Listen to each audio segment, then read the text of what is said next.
I'm sorry, I admit I was wrong for years in just assuming gun control would prevent crime.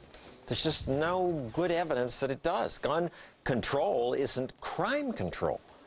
But what about students? Should college students be allowed to pack heat?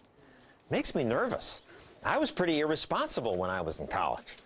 Sometimes I was drunk and irresponsible. Makes me nervous to think students might pack a concealed gun on campus. However, 9 states do allow 18-year-olds to carry a concealed weapon. Some college students are 21. They can legally carry in most states. So, should colleges allow guns? Many students say, no way. What do we want? What do we want? At the University of Texas, these students are protesting a law that would have allowed people with concealed handgun permits to carry on campus. As people who have to be around this, have to deal with concealed guns, it's not something we want on our campus. Guns on campus are a horrible idea. It's way too dangerous. Absolutely not, under any circumstance. There's too many screwballs. Sorry, there is. So how many of you think students should be allowed to carry? Some head shaking, but again, lots of gun supporters in this audience. Here's what the current law says. In Utah, students can carry. Utah is the only state that expressly allows that. In other states that allow concealed carry, it's up to the college whether students can bring their guns, and most every college says no. Colorado State and a few other small colleges allow it, but they're the exception. People generally don't want students to have guns. It's for their safety. That's the justification for so many laws. But what are the unintended consequences of that?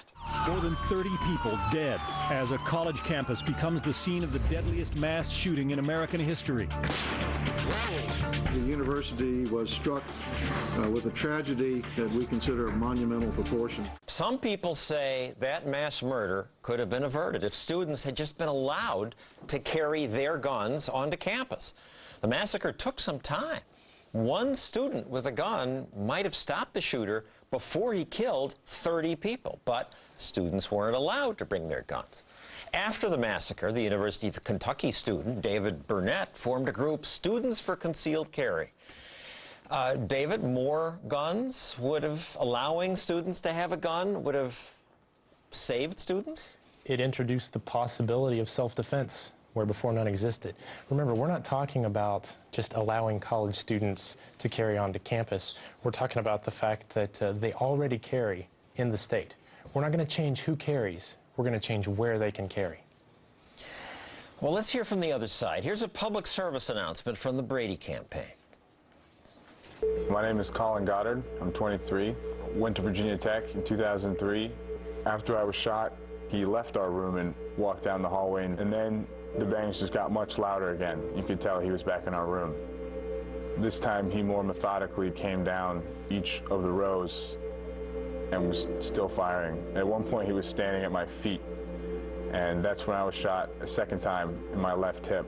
The Brady campaign has the mission to enact sensible gun laws to help protect Americans. And Colin Goddard joins us now. So you were shot 4 times, and you came to the opposite conclusion. If one of your friends had had a gun, you don't think people would have been saved? I mean, there was a girl in my class who was killed in her chair. So if this person was the one with the gun who was still in the chair who was killed, then Cho would have had 3 guns. You know, you could what if this situation 1,000 times. You know, it doesn't get you anywhere. David? I would point you to 2 colleges in Colorado. One of them banned guns in 2003. The other one decided they would allow guns. On the campus that allowed guns, the crime dropped like a rock. And on the campus that banned guns, the crime went up. I think it's very likely that when somebody is evaluating a target, whether or not somebody can fight back, whether or not Colin, what there's a threat. about that? I mean, it makes sense. If I'm the bad guy, I'm less likely to hurt someone who I think might have a gun. I mean, I think in Virginia Tech's case, Cho was ready to kill as many people as he wanted to, as he could before he took his own life. Sure. So there was no, you know, you couldn't defer him in that sense. But somebody might have shot him. Somebody might have been shot. You know, when the police come into a situation like that, how are they going to determine who is the good guy and who's the bad guy? You totally rewrite the book on a police response to an active shooter, because it's no longer one student alone in a building, it's one student among many who has guns. You ask law enforcement, you ask student administration, you ask faculty, they don't want this across the nation. It's a resounding no.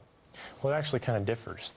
The college in Colorado, there's not very many colleges that allow them. The College of Colorado, the sheriff there is a big fan of it. And he went to the college and he said, no, do not ban this. This works. Nobody is irresponsible. Everything is good.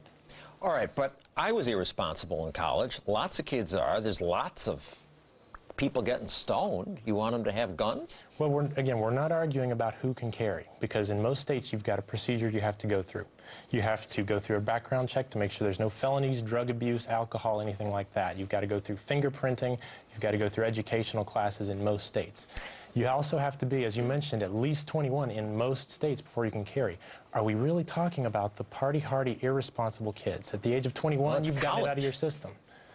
Well, but it's the fact that they already carry. The question is, what's so different about a college campus that we can suspend the need to self-defense on that campus? Colleges in Colorado, now 15 of them, allow concealed carry. We don't see irresponsible behavior, no accidental shootings, no protests. Alan, I'll give you the last word. Well, look, like I said, this is something to deal with the situation at the last possible second. Let's look at the facts of Virginia Tech. We could have prevented Cho from purchasing the guns the way he did. He did it legally. He passed the check because his medical record wasn't in the system.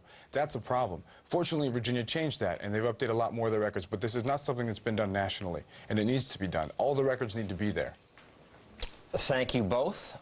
When we return, this woman says gun laws killed her parents. Gun laws, not guns. And this woman says gun laws killed her husband.